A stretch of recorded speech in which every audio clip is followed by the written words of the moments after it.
WhiskyJason here, whiskey from the viewpoint of an American over here in Germany, often tasting rare and exotic whiskeys. Today I have the Glen Scotia single malt Scotch whiskey Campbeltown Malts Festival 2023 limited edition, 11 years old, lightly peated with a 12-month white port cask finish. Yay! 54.7% ABV. This is for those of you that want to go to Whiskybase number 230093.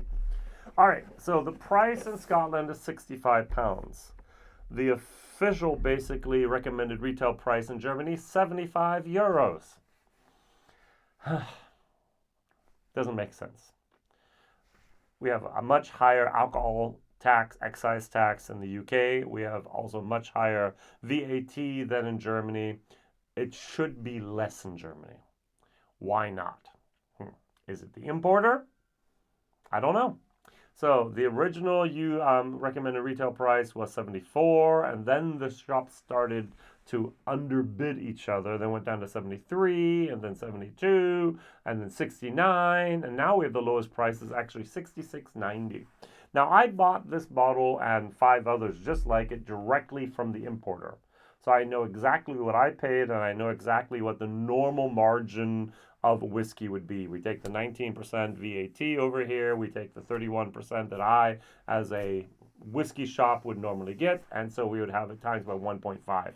That would have been $74.90. So if I go all the way down to 66, I'm barely making any money at all on this. And if I have to offer free shipping to my customers, I would actually lose money. All right. That's the first thing I'm going to complain about. The second thing I'm going to complain about, you know me, is the following. All right, so I'm going to just pour a little bit. Oh, what am I going to compare it to before I start complaining? So I'm going to pull this over here. This is the 2021. I know it's not the same, but I still like it very much. This is the seasonal release from Glen Scotia with 54.7. 54.7, 54.7, 11 years, 12 years. This is heavily charred and oloroso casks, and this is called their seasonal release. In the fall, we get the seasonal release.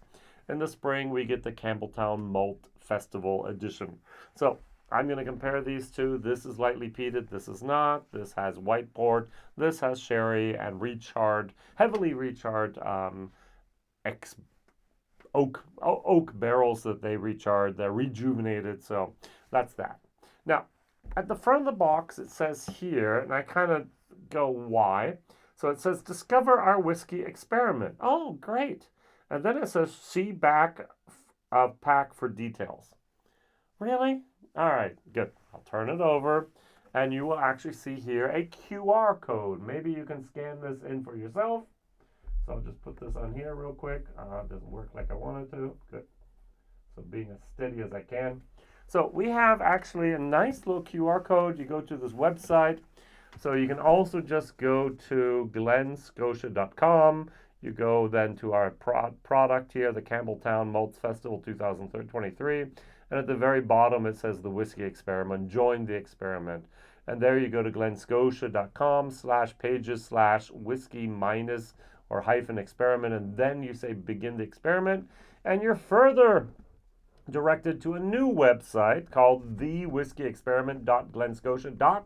And this worried me, beawinner.uk. So I'm no longer on a Glen Scotia website. I'm on a beawinner.uk site. So I don't think that's very, very nice, but that's just, hey, my problem here. There's no imprint, which is, yes, necessary in the EU, European Union, but not in the UK. All right, so what do we have here? It says here, join Iain McAlister. I love that guy. He's really good. I interviewed him last year at the Glen Scotia Distillery. He is the Distillery Manager and Master Distiller, and Becky Paskin. And she is a whiskey writer and presenter on a sensory journey through Campbeltown. So now what they do is, and I thought the idea was not bad, all right? So they actually There's a video at the very beginning. There's an introduction where they introduce us to the 5 main things that we can taste. We can taste the main flavors. We have bitter, we have salt, we have umami, we have sour, and we have sweet. Now, I sometimes confuse when I taste whiskey sour and bitter. Now, I hardly ever talk about salt in my whiskey. I have a very, very few times, but very, very seldom. And I do not talk very often about umami. Now, I know what umami is. I like umami, but in my whiskeys, it's not a flavor I get a lot. So they said, forget all the tasting notes you're going to try to give me. Just focus on these 5 things. And so what they do is they actually give you just a neutral control sip and say, hey, pour the whiskey and rank it. So I ranked this. So first of all, on the nose. I like the nose. There's a faint hint of charcoal dust. And I didn't say smoke. I didn't say peat. I said charcoal dust. I don't know if you've ever had like a charcoal grill and you emptied out the bag of like our charcoal, and at the end that little bit of dust whiffs up. That's what I'm getting. All right, just a little bit of charcoal dust.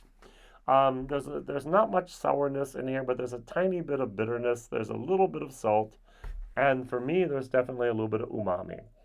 All right, so maybe I associate the peaty meatiness with umami.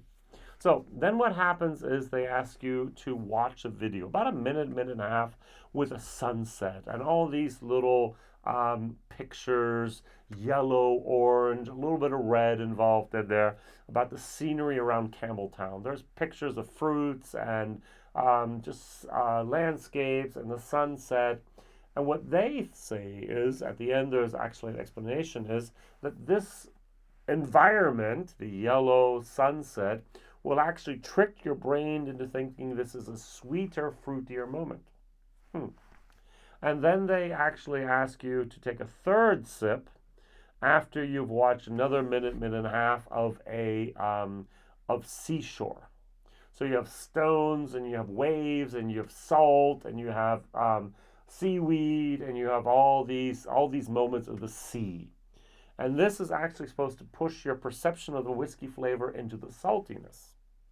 Now, all this is good and okay.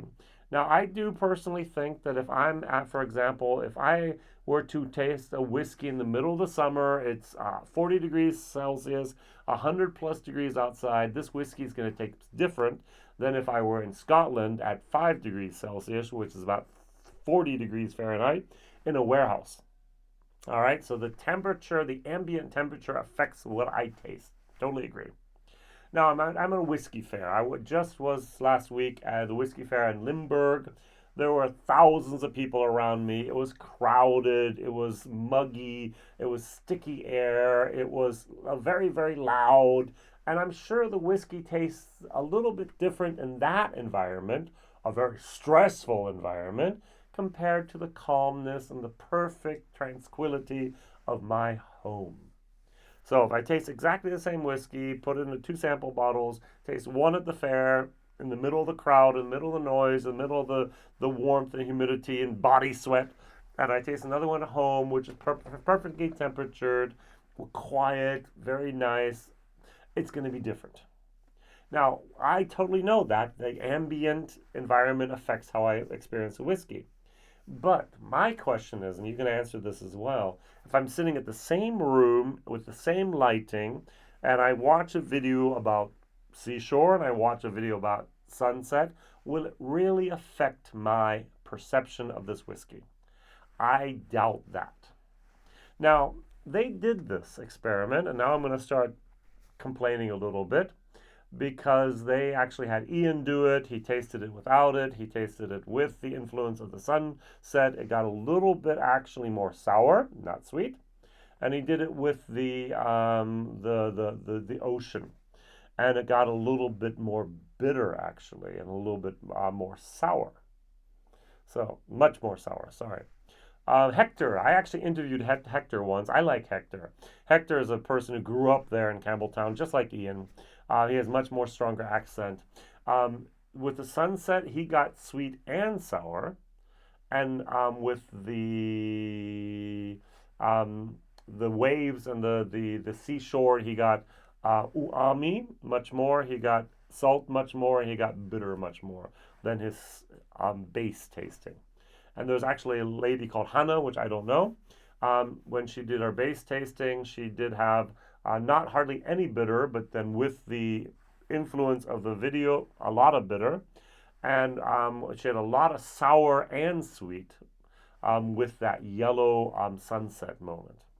Now, my complaint is, and I hope people from Glen Scotia have watched my video up to this point, is they have a wonderful website where everything is explained. Sweet is always at the top of the pentagon. Salt is always in the left bottom corner. Bitter is always in the right bottom corner. Sour is always in the right corner, and umami is always in the left corner. So I always know on my own little diagram that I can fill out, everything's right. But then I watch the video, and what do? They change the positions on the pentagon. They put umami at the top and sweet down at the bottom right. The sour stays the same, but they switch salty and they switch the bitters, and it's just like so confusing because they fill in the chart on the video, and then I look at my chart and wait, that's not right. Okay. Please have some consistency. It confuses little Jasons like me, and I'm very easy to confuse. And if I'm confused, other people are confused, are even more confused. So either change the website or change the videos. I don't care. But there's a lot of bad things going on there that really, really shouldn't be going down.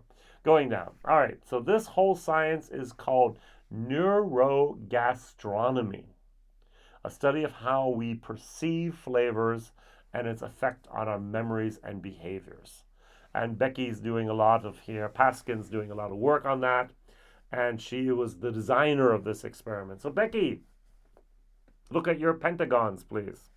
All right, so enough about that. So all about try the experiment, why not? We're going to see how many different whiskeys they're going to do this experiment on. Is it only with the Campbeltown Malts Festival? They started this last year, and so this year it's coming to fruition. It's coming actually to become reality now. A word there I forgot how to pronounce. Shame on me. So both of these 54.7 on the nose. I like this so much better. This has a sweetness. This has a little bit of a sourness. This has a lot more umami in it going on here. This seems, and this is almost the same factor here, this seems a little blander. Now, this packaging is much blander than this. We have bling, bling, bling. Here we have like a granite type of gray with purple. This almost looks boring. This looks almost old-fashioned. This looks like something I would have expected in 1994. All right, so this looks like something I would have expected 2003, but hey, that's a whole different story as well. Not perfectly done, but this is really just kind of like, well, it doesn't pop. It doesn't really excite me. It doesn't get me interested in that. I do like the fact that they now have Glen Scotia on the sides. Here they didn't do it. For 2022 they did it. So the packaging is increasingly getting better, but the color choices here, All right, let's try this whiskey here. Oh, by the way, I do have official tasting notes. So one of the official tasting notes would be on the nose. Warming spiced stone fruit. Good, got it. Almond, like stewed white peach and cloves. I've never had white peaches. With a fresher lemongrass. Do not get lemongrass. And a slight mineral element. I do get that mineral element, especially in the taste later on. On the taste, I'm supposed to get molasses. No, it's not that sweet. Caramel sweetness. No, it's not that sweet. With more prune and fig. Yes, I do get that. Notes with waxed wood. I'm not sure I've ever tasted waxed wood before. And sandalwood spice. Don't get the spice from sandalwood either. And the finish is, get this, fills the mouth with a long, fragrant finish. Fragrant finish. Fragrant is something you smell, not something you taste, I think. All right. On the nose, I get more sweetness than I do on the palate. All right, cheers. 54.7%, 11 years of age. 75 euros, UK, 65 pounds.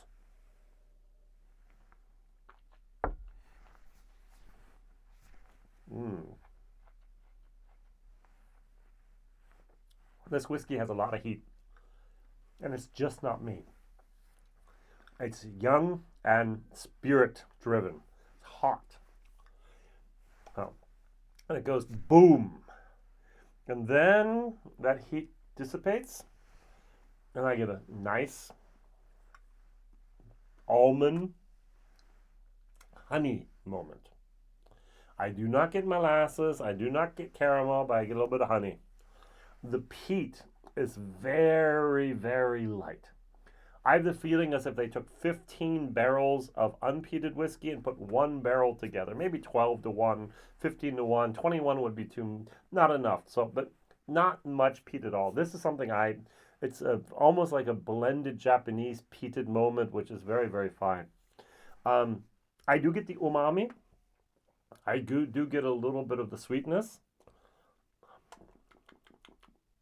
This is a C++ whiskey. It's not a B because of the heat attack to my taste buds. That's really a little bit of a shame.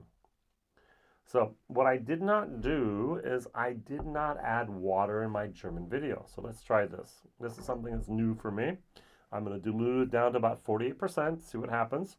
And then I'll go over here. This does not have the heat. This goes at the beginning and then a little bit of heat towards the end, but then it just absolutely dissipates and it's very, very nice. This hits you hard and oh, ouch, and then it turns into something nice. Mm-hmm. Mm-hmm. Mm. Wow. Now, if they had bottled this, and please put some water into yours and try this. If they had bottled this at 48%, wow. I would have given this almost a solid B. The heat's all gone. It's very, very nice. I get the white port. I think I've emptied 5, maybe 8 bottles of white port in my life. Probably 12. I prefer the red port. My wife sometimes preferred the rosé port, but I've had some white port. I actually had a friend, he introduced me to white port, so I was like, yeah, I drink some port sometimes. Jason, have you tried a white? I was like, never. I didn't know there was. And he said, here, and he gave me a bottle, and I found some other bottles. I've tried it over the years, and it's a little bit less of the fruitiness of the red port and a little bit more of a herbal moment. Yeah, going for the word herbal here. Wow. And there's a tiny little bit of mineral moment with a little bit of, you open up the charcoal bag and you have a little bit of that charcoal dust still in there. Very, very nice. With water, B minus. Very, very nice. Value for money. If you can get this for 66 euros, this is going to be a C plus whiskey. If you're going to have to pay 75 euros, it's going to be a C to C minus whiskey. Those 9 euros really do make a difference here for me, for the value for money. Now, over here in Germany, at least, there are a lot of bottles. How many shops have it? This is the beginning of May. So we have a total of 22 bottle shops. So of those 22, 19 are in Germany, and they all have bottles. Even I got bottles. I'm at the bottom of the list of by Hanseatische Weingesellschaft. That is the importer for Glen Scotia, now also for Loch Lomond, for Springbank, for Glenfarclas, Reservoir from Richmond, Virginia, and a few other things. I'm not the high priority customer. So when I even get stuff, I don't get Springbank anymore usually. It means they have more than enough. And so we have more than enough of these here. So don't worry, look at the price, try to find it out. If I were to buy one of these two, I would still go over here for the 2021 seasonal release. I really, really like this. The 2022 was the Amontillado, which I don't like as a sherry. Therefore, I did not like that whiskey as well.